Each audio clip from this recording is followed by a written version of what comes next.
Bom, gente, eu vou começar com vocês uma série de vídeos, né, falando sobre a tecnologia, sobre criptomoedas, como é que funciona, como é que você pode trazer isso para o seu dia a dia.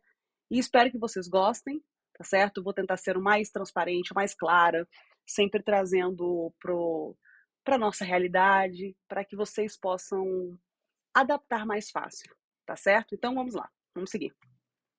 Como é que tudo isso começou, né, gente? Eu vou ler um pouco aqui e já explico para vocês.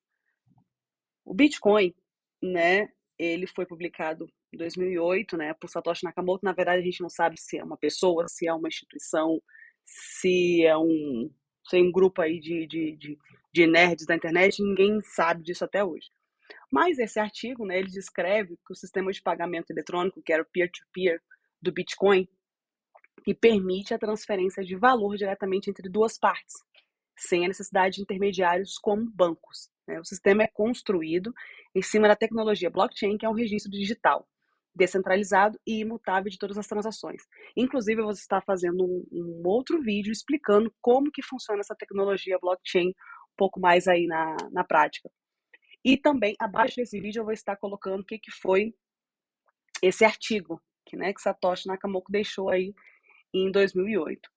Então, gente, o que acontece, né? Esse artigo, ele descreve coisas bem simples, desde a da mineração, como é que funciona a validação, como é que se confirma as transações na rede. Então, foi feita toda essa estrutura para que todos pudessem aí entender como é que funciona, né? Porque o Bitcoin ele foi projetado com limite de 21 milhões de unidades, né? Garantindo aí essa parte da escassez e valorização de mercado. Mais para frente eu vou explicar mais detalhado. Então, gente, o que é o Bitcoin em si? O Bitcoin é uma moeda digital, né? É descentralizada e é deflacionária, tá? Como assim?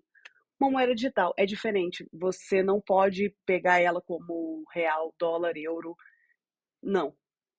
Todas as transações são feitas virtualmente, tá certo? Você tem, obviamente, ali a quantidade que você tem, o número, mas você em nenhum momento você pode pegar. É descentralizada, certo? Ou seja, não tem nenhum governo por trás, ok? Ela simplesmente que torna essa moeda com um alto valor? É simplesmente o uso, certo? Porque toda moeda é assim. Se você dá uso para ela, funciona entre as duas partes, está tudo certo, ela tem o seu valor, certo? E é deflacionária. Deflacionária por quê? Porque ela tem uma quantidade de 21 milhões a ser produzido. Então não existe isso de como nós vemos, né? Ah, não tem dinheiro, o governo imprime mais e, enfim, acaba causando aí uma inflação enorme e a gente vê que acaba que o dinheiro acaba perdendo valor e tudo mais. Já não, isso não acontece com o Bitcoin. É 21 milhões e acabou. Então, seguindo. Bom, criptomoedas. Tem muita gente que confunde quando fala Bitcoin, pensa que Bitcoin é uma coisa, criptomoeda é outra. Gente, Bitcoin é uma criptomoeda, tá certo?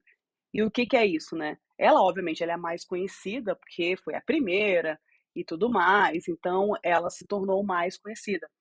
Mas a ideia das criptomoedas é exatamente isso: são moedas digitais que usam a criptografia para garantir a segurança das transações e controlar a criação de novas unidades. Mais para frente eu vou mostrar para vocês um site que ele fala cada moeda, a quantidade máxima de emissão. Então, cada moeda tem as suas características, certo? Uma serve para facilidade de pagamento, umas são mais baratas, outras ajudam a resolver um determinado problema de rede, enfim, cada uma tem a sua característica em específico, tá certo?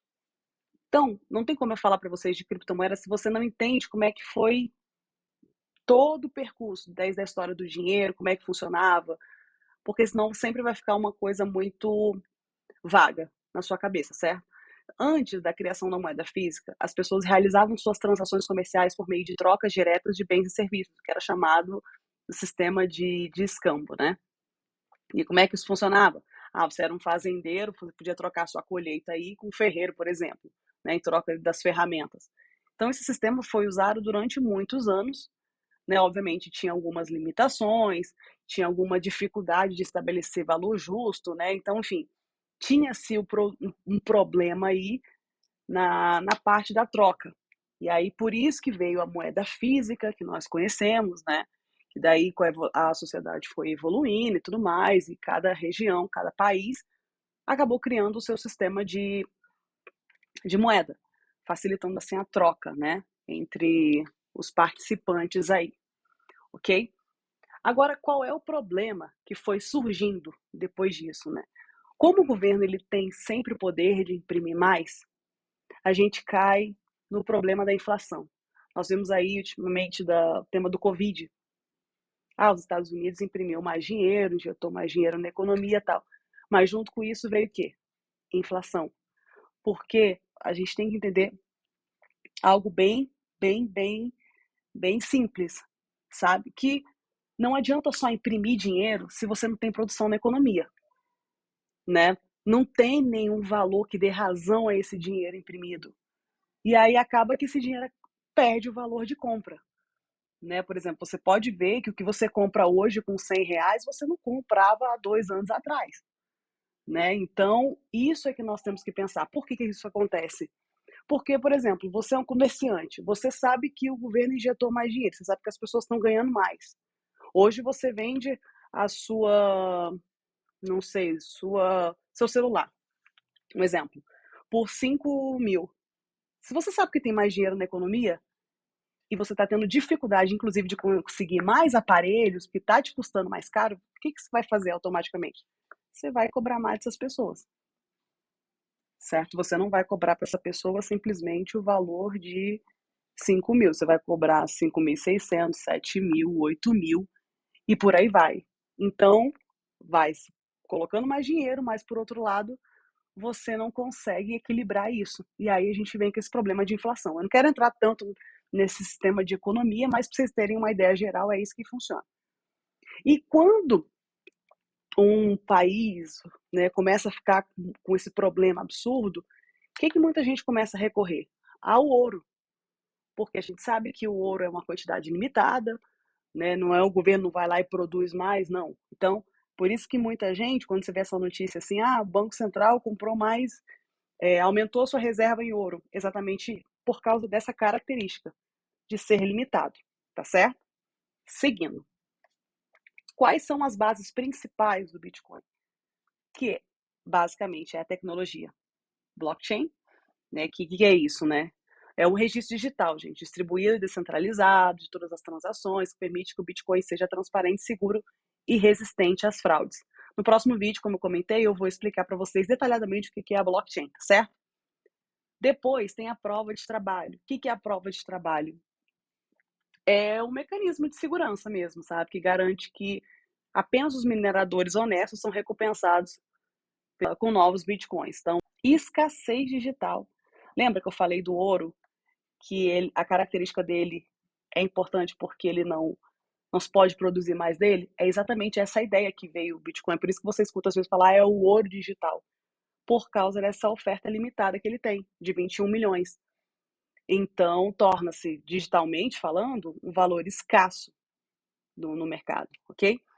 E anonimato, que isso é muito importante, as transações não mostra os nomes, identidade, nada. Você sabe que você recebeu, você recebe um e-mail falando, foi transferido tantos, não sei, Bitcoin para sua carteira. E você vê o número daquela transação, mas você não consegue ver quem foi que mandou, porque você não consegue ter aí uma identidade real. E o quinto passo é a independência financeira. Permite que as pessoas controlem o seu próprio dinheiro, sem a necessidade de intermediários financeiros, como bancos, por exemplo. Certo?